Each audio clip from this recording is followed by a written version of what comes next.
আহক আমি ঈশ্বৰৰ বাক্যৰ পৰা চাওঁ গীতমালা 103 আৰম্ভণিৰ 3টা পদ আমি একেলগে পঢ়িম। হে মোৰ মন, জিহুৱাৰ ধন্যবাদ কৰা। হে মোৰ অন্তৰত থকাবিলাক, তেওঁৰ পবিত্ৰ নামৰ ধন্যবাদ কৰা।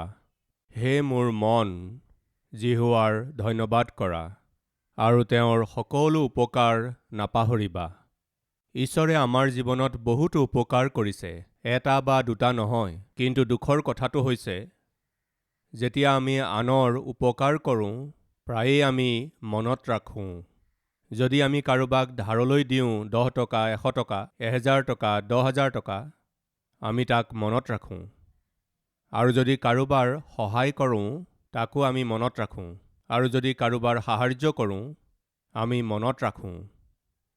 মানুহৰ সাধাৰণ গুণটো হৈছে, আমি আনক যেতিয়া উপকাৰ কৰোঁ বা সহায় কৰোঁ, তাক আমি মনত ৰাখোঁ, কিন্তু ঈশ্বৰে আমাৰ ওপৰত যিবোৰ উপকাৰ কৰে, তাক আমি অকণো মনোযোগ নিদিওঁ।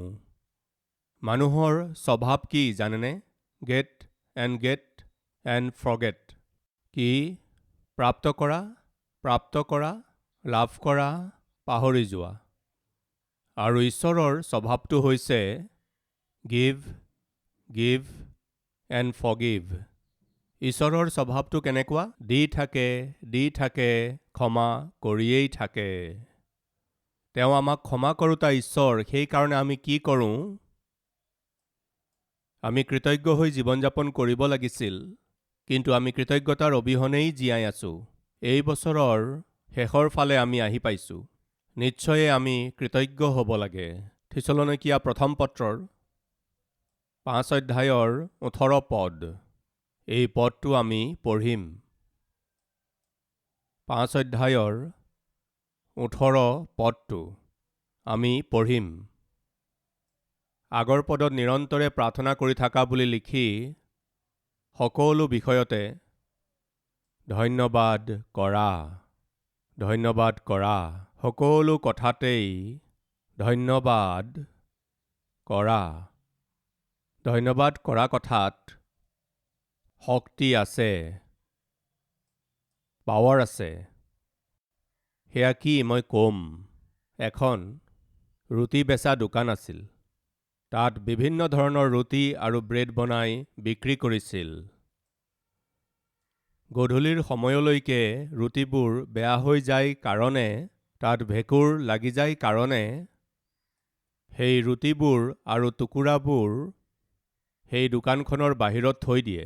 কোনোবা দৰিদ্ৰ ল'ৰা ছোৱালী আহি খাব বুলি ভাবি, সেই দোকানৰ বাহিৰতেই টুকুৰিত ৰৈ যোৱা ৰুটিবোৰ আৰু থাকি যোৱা টুকুৰাবোৰ দোকানৰ বাহিৰত টুকুৰিত থৈ দিয়ে।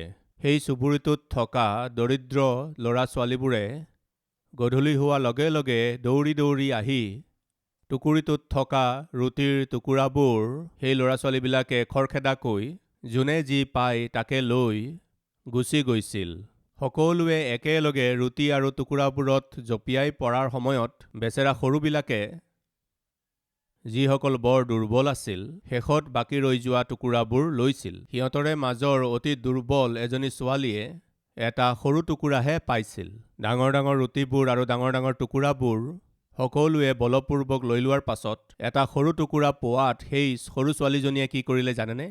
সেই সৰু টুকুৰাটো লৈ সেই দোকানীজনৰ ওচৰলৈ গ'ল। সেই টুকুৰাটো দেখুৱাই, আপোনাক ধন্যবাদ। প্ৰতিদিনে আমাৰ নিচিনা দৰিদ্ৰবিলাকক আপুনি সোঁৱৰণ কৰি আমাক আপুনি ৰুটি দি আছে, ৰুটি খাবলৈ দি আছে। আপোনাক বহুত ধন্যবাদ, থেংকছ।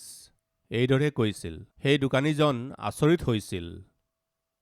ডাঙৰ ডাঙৰ ৰুটি লৈ যোৱা ল'ৰা ছোৱালীবিলাকৰ কোনেও আহি মোক ধন্যবাদ নজনায়। ডাঙৰ ডাঙৰ টুকুৰাবোৰ লৈ যোৱাবিলাকেও আহি মোক ধন্যবাদ নজনায়।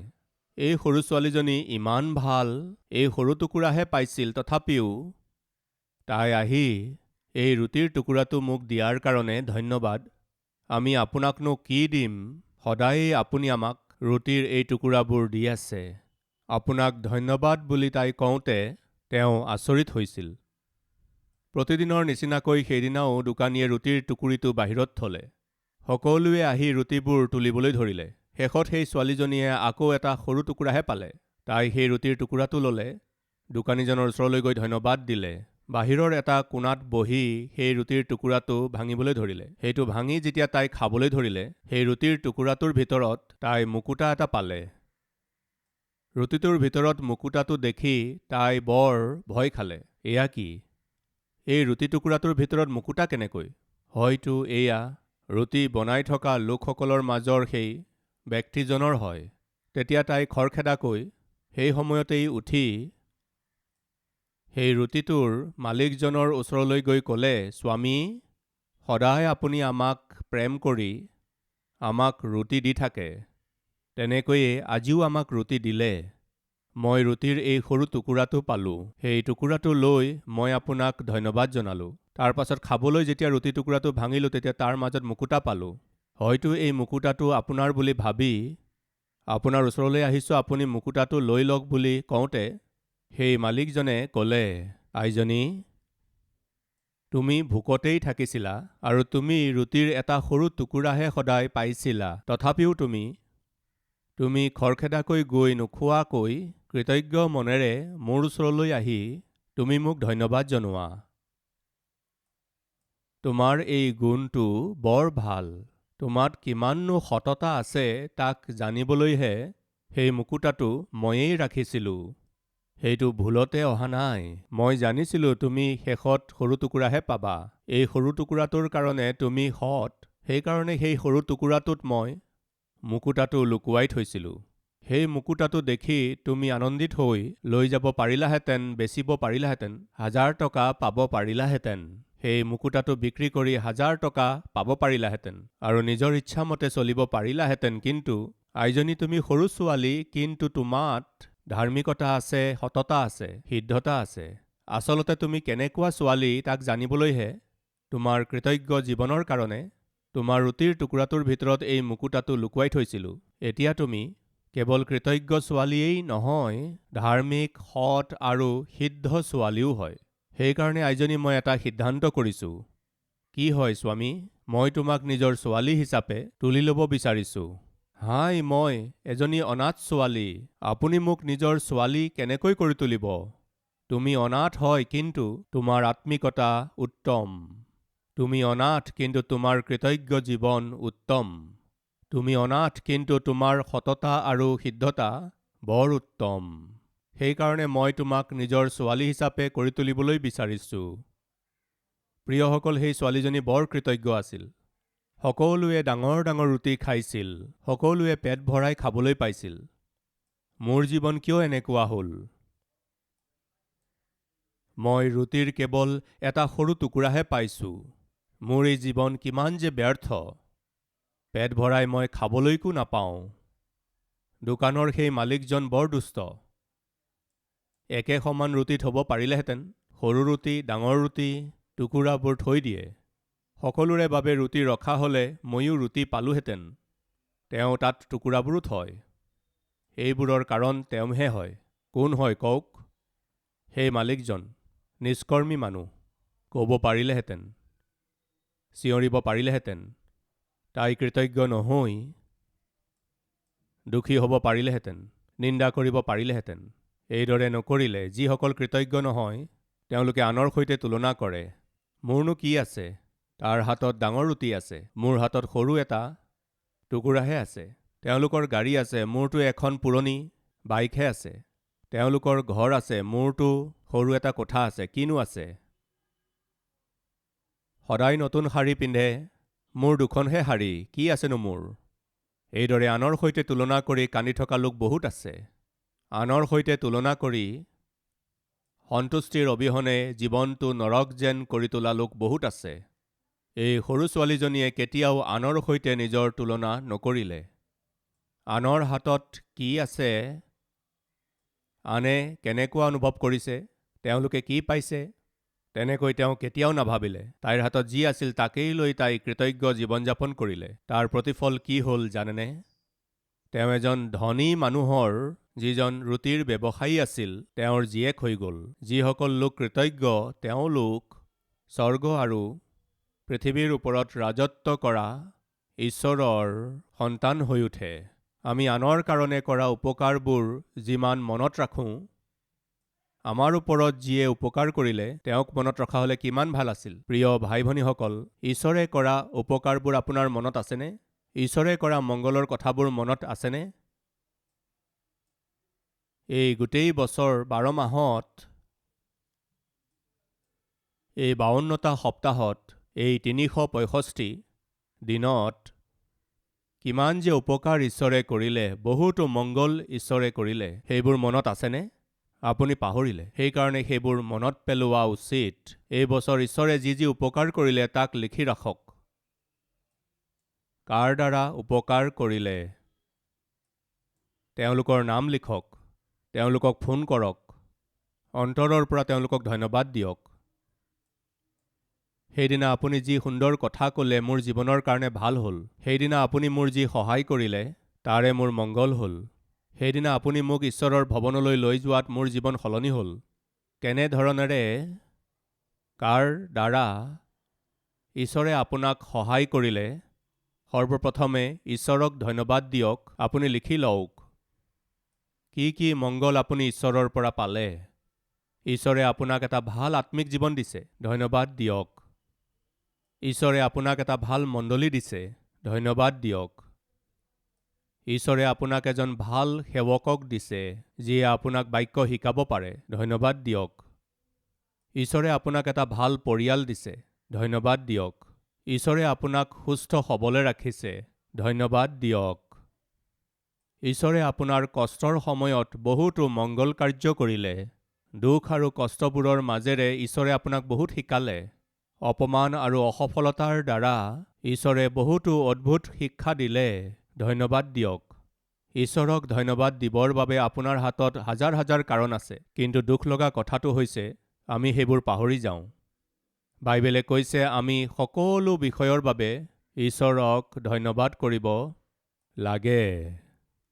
আহক আমি বাইবেলত চাওঁ, মাৰ্ক 6 নম্বৰ অধ্যায়ৰ 33 পদৰ পৰা পঢ়িছোঁ। তাতে মানুহবিলাকে তেওঁলোকক যোৱা দেখিলে আৰু অনেকে চিনি পাই আটাই নগৰৰ পৰা বামেদি লৰি গৈ তেওঁলোকতকৈ আগ হ'ল। তেতিয়া তেওঁ ওলাই এক বৰ লোকসমূহ দেখি তেওঁবিলাকলৈ তেওঁৰ মৰম লাগিল, কিয়নো তেওঁবিলাক ৰখীয়া নোহোৱা মেৰৰ নিচিনা আছিল, আৰু তেওঁবিলাকক অনেক উপদেশ দিবলৈ ধৰিলে। পাছে দিনৰ শেষ হলত তেওঁৰ শিষ্যবিলাকে তেওঁৰ ওচৰলৈ আহি ক'লে, এই ঠাই নিৰ্জন, দিনৰো শেষ হ'ল। মানুহবিলাকে খাবলৈ চাৰিওফালে গাঁৱে ভূঞে গৈ কিবা কিবি কিনিবলৈ তেওঁবিলাকক বিদায় দিয়ক। তেওঁ উত্তৰ দি তেওঁবিলাকক ক'লে, তোমালোকেই তেওঁবিলাকক খাবলৈ দিয়া। তাতে তেওঁলোকে তেওঁক ক'লে, আমি গৈ 200 আধলিৰ পিঠা কিনি তেওঁবিলাকক খাবলৈ দিমনে? কিন্তু তেওঁ তেওঁলোকক ক'লে, তোমালোকৰ লগত কেইটা পিঠা আছে চোৱাগৈচোন। পাছে তেওঁলোকে বুজ লৈ ক'লে, 5টা পিঠা আৰু 2টা মাছ আছে। তেতিয়া কেঁচা ঘাঁহৰ ওপৰত সকলোকে জুম জুমকৈ বহুৱাই দিবলৈ তেওঁ তেওঁলোকক আজ্ঞা দিলে। তাতে তেওঁবিলাকে 100 আৰু 50 কৰি শাৰী শাৰীকৈ বহিল। তেতিয়া তেওঁ সেই 5টা পিঠা আৰু 2টা মাছ লৈ স্বৰ্গলৈ চাই আশীৰ্বাদ কৰিলে। 44 পদৰ অনুসৰি তাত 5000 পুৰুষ আছিল। 5000 পুৰুষ। তেওঁলোক যদি নিজৰ পৰিয়ালৰ সৈতে আহিছিল, 5000 পত্নী, 2-3জন পত্নী আছে যদি কি কৰিম আৰু, সেই হিচাপ বেলেগ। তেনেকৈ হিচাপ নকৰি যদি এজন পুৰুষ এজন পত্নীৰ সৈতে আহিছিল, 5000 পত্নী। যদি 2-3টা সন্তান আছিল, আপুনি এবাৰ ভাবকচোন হিচাপ কিমান হ'ব। নিশ্চিতভাৱে মই ভাবিছোঁ তাত কমেও 10,000 মান লোক আহিছিল চাগৈ। আত্মিক বিষয়বোৰত সাধাৰণতে অধিক শ্ৰদ্ধা মহিলাবিলাকৰ থাকে। যীশুখ্ৰীষ্ট আহি আছে এই কথা জানি সেই গোটেইখন গাঁৱেই যীশুখ্ৰীষ্টৰ ওচৰলৈ আহিছিল।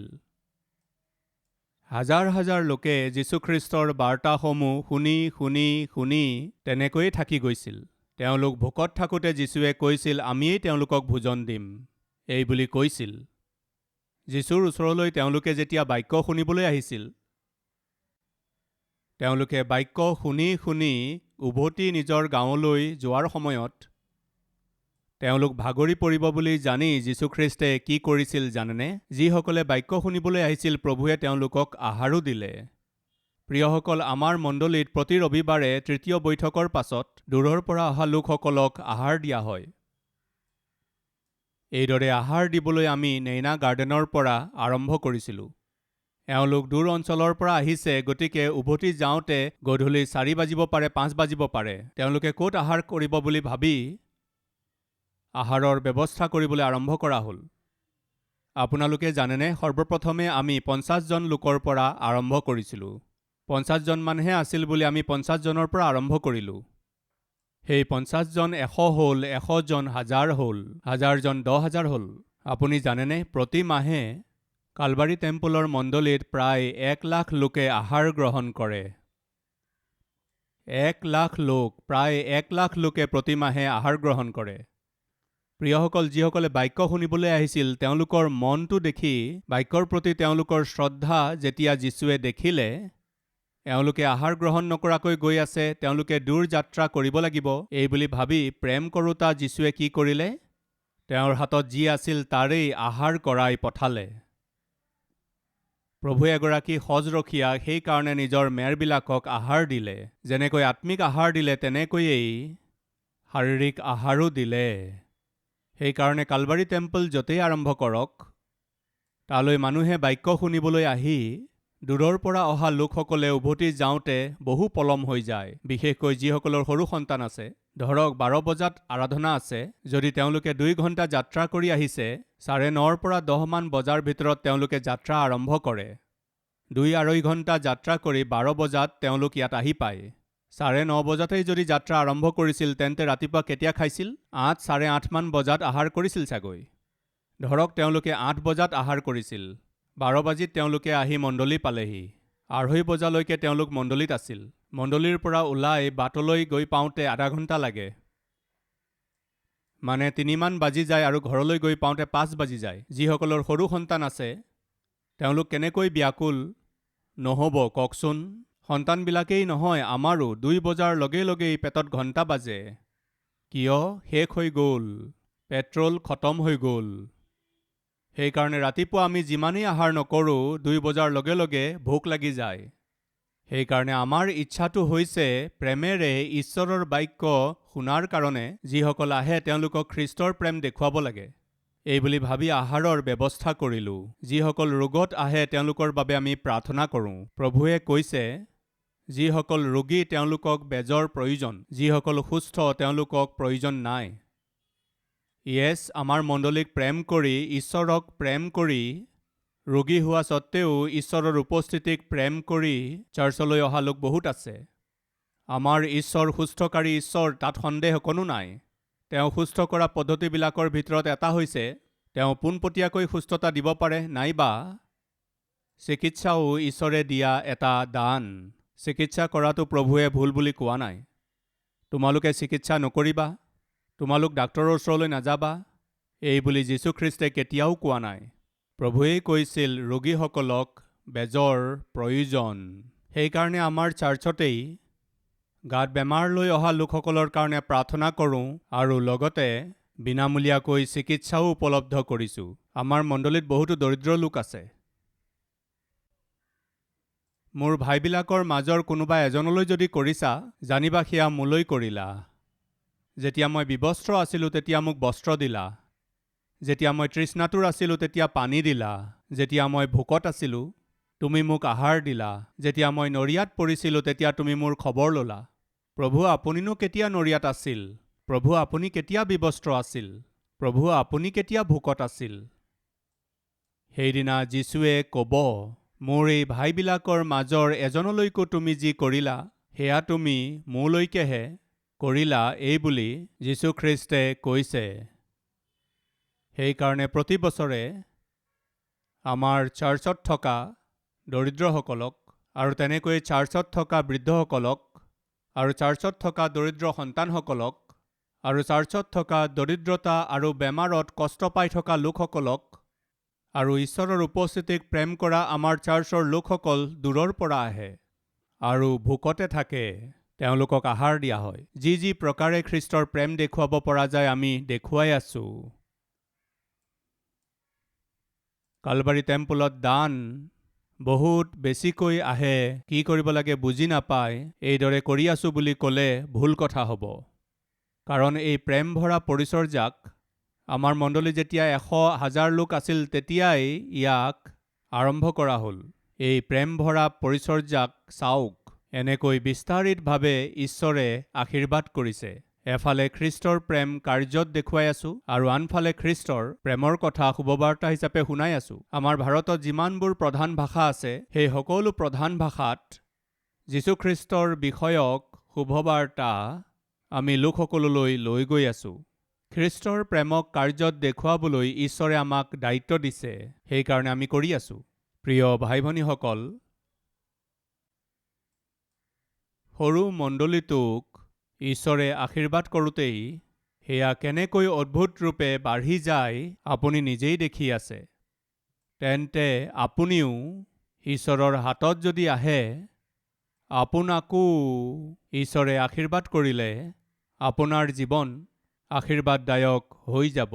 আপুনি আজি যেনেকৈ আছে আপোনাৰ জীৱনত সকলো থাকিব পাৰে, ঘৰ থাকিব পাৰে, খেতি বাতি হ'ব পাৰে, চাকৰি হ'ব পাৰে, ধন সম্পত্তি হ'ব পাৰে, কিন্তু শুনক, ঈশ্বৰৰ আশীৰ্বাদ আপোনাৰ ওপৰত আছেনে? ঈশ্বৰৰ অনুগ্ৰহ আপোনাৰ ওপৰত আছেনে? নাই যদি আজি প্ৰভুক খোজক।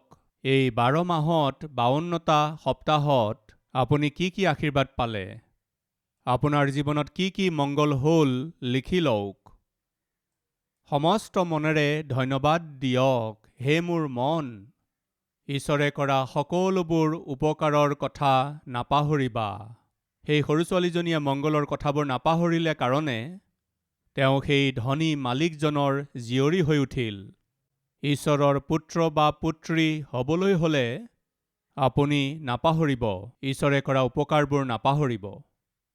ঈশ্বৰে মোলৈ কৰা উপকাৰবোৰ মই নাপাহৰোঁ আৰু তেওঁক ধন্যবাদ জনাম বুলি কোৱা লোকসকলে নিজৰ হাতবোৰ প্ৰভুলৈ তুলি দেখুৱাবনে?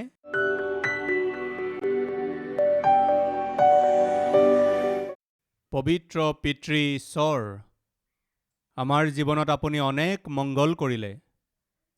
আপুনি আমাৰ ওপৰত উপচি পৰাকৈ অনুগ্ৰহ কৰিলে। অনেকবাৰ আপুনি আমাক ক্ষমা কৰিলে।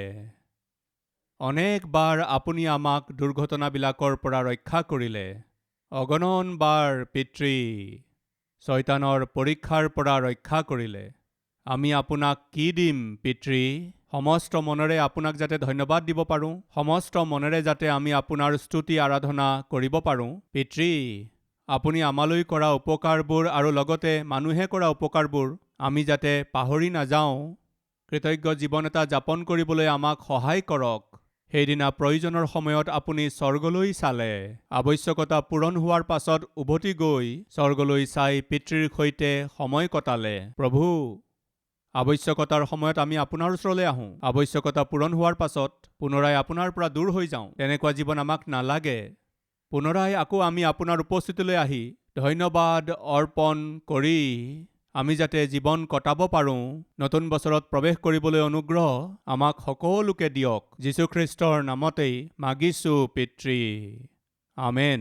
हमारा address Calvary, post box number 30, Kukatpally, Hyderabad 72।